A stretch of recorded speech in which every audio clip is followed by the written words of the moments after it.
శ్రీ సాయినాథ శ్రవణ మంజరి. మేఘ గర్భములోని నీరు కురిసినప్పుడు భూభాగం ఏ మార్పు చెందదు. అయినా శాస్త్రజ్ఞులు ఆ భూభాగాన్ని గోదావరి అని అన్నారు. ఇతర ప్రదేశాలలో కురిసిన నీరు ఆయా ఇతర భూమి ననుసరించి ఉప్పగాను, చప్పగాను, మురికిగాను మారుతాయి. అట్లే గురువర్యుల వద్ద షడ్వికారాల కల్మషం ఉండదు. అటువంటి పవిత్రమూర్తికే సత్పురుషుడని నామధేయం. ఆత్మ వల్లే అన్ని జీవులలోనూ మీ యోగ్యత శ్రేష్టం.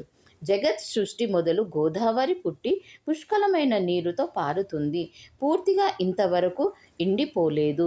శ్రీరాముడు గోదావరి తీరానికి వచ్చినప్పుడు ఉన్న నీరు ఇప్పటి వరకు అక్కడే ఉండదు. సాగరంలో కలుస్తుంది. ఆ ప్రదేశం మాత్రం అక్కడ మిగిలి ఉంది. ఇంతవరకు ఆ స్థలానికి, ఆ నీటికి పవిత్రత నిలిచి ఉంది. ప్రతి సంవత్సరము ఆ ప్రదేశంలో పాత నీరు పోయి కొత్త నీరు వస్తుంది.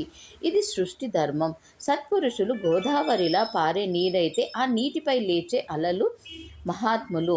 పవిత్ర గోదావరి వల్లే ప్రతి శాఖంలోనూ సనక సనంద సనత్ కుమార నాదర తంబుర ధ్రువ ప్రహల్ల బలి శబరి హనుమాన్ అగంధ విధూర గోప గోపిక మొదలగు వారు ప్రవాహంలాగా వచ్చారు.